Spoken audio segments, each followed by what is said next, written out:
पीले दांत वाली बहू। रंजना कभी ब्रश नहीं करती थी। उसे कितनी बार उसके माँ बाप ने डांटा, लेकिन उसका कोई असर उस पर होता ही नहीं था, जिस कारण से उसके दांत पीले पीले हो जाते हैं। शादी के बाद। अरे बहू, वैसे तो तुझ में कोई कमी नहीं है, पर तेरे दांत इतने पीले कैसे हैं बेटा? कैसे है मतलब? कोई सर्जरी थोड़ी ना कराई है। वो तो क्या नाम, मैं ब्रश नहीं करती थी तो पीले हो गए। अब क्या करूं? आप कहें तो लाल करवा लूं या फिर काले? यार ये क्या है, क्यों माँ से लड़ रही हो? लड़ रही हूँ? अरे मैं लड़ रही हूँ या ये बोल रही है कि दांत पीले हैं, पीले। अरे तपस्या थोड़ी ना की है इन्हें पीले करने के लिए। बकायदा ब्रश नहीं किया है 20 साल तक, तब जाकर। छी, कैसी बात कर रही हो? ये उस वक्त तो पीले नहीं थे जब हम लोग तुम्हें देखने आए थे। अरे तब साफ करवा लिया होगा डेंटिस्ट के पास जाकर। अब देखो कैसे पीले पीले लग रहे हैं। रंजना सास की तरफ गुस्से से देखती है। फिर शुरू हो गई पीले पीले पीले। अरे पीले तो तब भी थे जब मेरे हाथ का रसगुल्ला उड़ा उड़ा कर खा रही थी और बोल रही थी, लड़की नहीं गुणों का खजाना दे रहे भाई साहब आप। खैर अब वो लोग करते भी तो क्या करते, पीले दांत वाली बहू पल्ले पड़ी थी तो झेलना तो था ही। एक दिन कीर्तन में रंजना गाना गा रही थी। अरे कमला बहन, माँ का द्वार है, यहाँ तो सब शुद्ध होकर आते हैं, फिर अपनी बहू को ब्रश भी नहीं करवाती तुम। दूर से पीले पीले दांत भक्ति में बाधा उत्पन्न कर रहे हैं। अरे कोई 2 साल के बच्चे थोड़ी ना लेकर आई हूँ मैं बहू बनाकर। अच्छी खासी लड़की है, अरे कैसे करवाऊं ब्रश? ये तो उसे खुद करना चाहिए ना। अब माँ बाप तो इसके जैसे तैसे निपटा दिए, ये नहीं सोचा कि सास कैसे संभालेगी। सास बहू को लेकर घर आ जाती है, लेकिन सोच लेती है कि अब इसे लेकर कहीं नहीं जाएगी।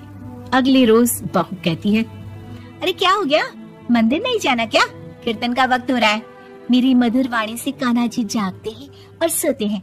आप तो जानती है ना उनकी भक्ति में कितना मन लगता है मेरा। वो क्या है ना, तबीयत ठीक नहीं लग रही है मेरी, आराम करूंगी मैं। तबीयत ठीक नहीं लग रही? अभी तो मिथुन के गाने पर नाच रही थी आप, और अब बोल रही है कि तबीयत ठीक नहीं लग रही। अरे भक्ति में मन लगा लो सासू माँ, ऊपर जाना है, क्या मुंह दिखाओगी आप? हाँ? सास को बहू की बात पर गुस्सा आ जाता है। मैं क्या मुंह दिखाऊंगी, इसकी चिंता तो ना कर, समझी? अपने मुंह की चिंता कर, जो ये पीले पीले दांत लेकर हर जगह पहुंच जाती है। पता है लोग कितना मजाक बनाते हैं। ना जी ना, मैं नहीं जाना कहीं तेरे साथ। तो ये बात है, कोई ना, मत जाओ, मैं अपने कमरे में ही बैठकर भक्ति कर लूंगी। ऊपर वाला दांत थोड़ी ना देखता है, मन देखता है, भावना देखता है। और अरे बस बस, तू सब कुछ दिखा, बस ये सफेद चमकदार दांत ना दिखाना किसी को, है? जा यहाँ से। बहू को सास की बात का कोई फर्क नहीं पड़ता, वो तो जैसी थी वैसी ही रह जाती है।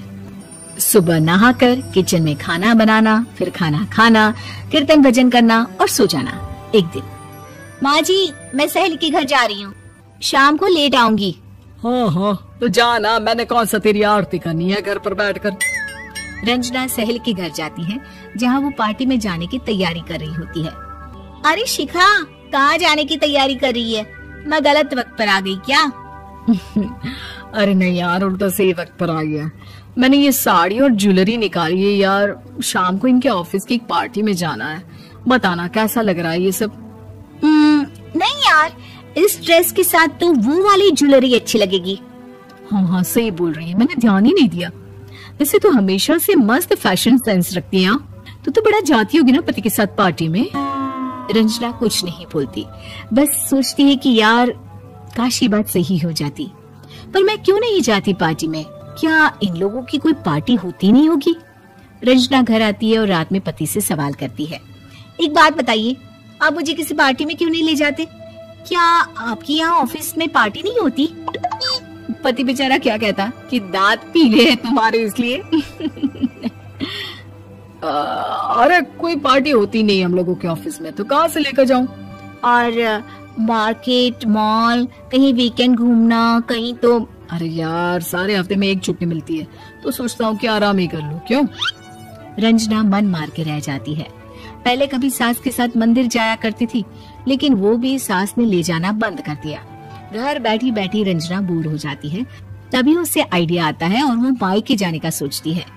सासू माँ, 2 दिनों के लिए मम्मी के घर जा रही हूँ। अच्छा अच्छा ठीक है, आराम से जा। और हाँ, माँ से कुछ अच्छी आदत सीख कर आना कि कैसे शरीर के हर भाग की तरह दांतों की सफाई भी जरूरी होती है, समझी? शुरू हो गई ना आप। वो लोग आपकी तरह नहीं है कि छोटी छोटी बात का बतंगड़ बना दे। उन लोगों के लिए मैं मायने रखती हूँ, ना कि मेरे पीले पीले दांत। रंजना माँ को बिना बताए उन लोगों को सरप्राइज देती है, लेकिन जैसे ही वो दरवाजे पर पहुँचती है, अंदर देखती है कि घर वाले कहीं जा रहे होते हैं। अब माँ, काश रंजना दीदी के दांतों वाली प्रॉब्लम नहीं होती तो वो भी हम लोगों के साथ चलती ना बुआ जी की बेटी की शादी में।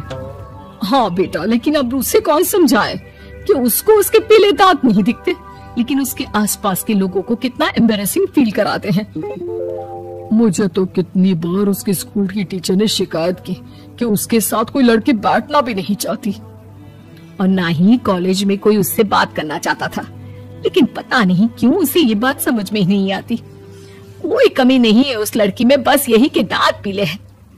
वो तो भला हो जीजा जी और उनकी माँ का, जो दीदी को जैसी है वैसे ही रखा हुआ है। रंजना को अपने घर वालों की बात सुनकर बहुत दुख होता है।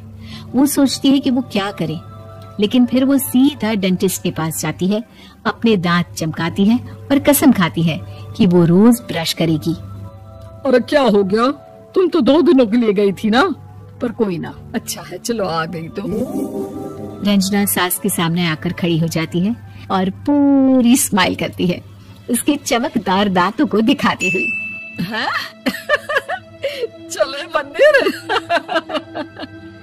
माँ, मुझे माफ कर दीजिए, मैंने आप लोगों को बहुत एम्बैरेसिंग फील करवाया। मैं आज से रोज ब्रश करूंगी।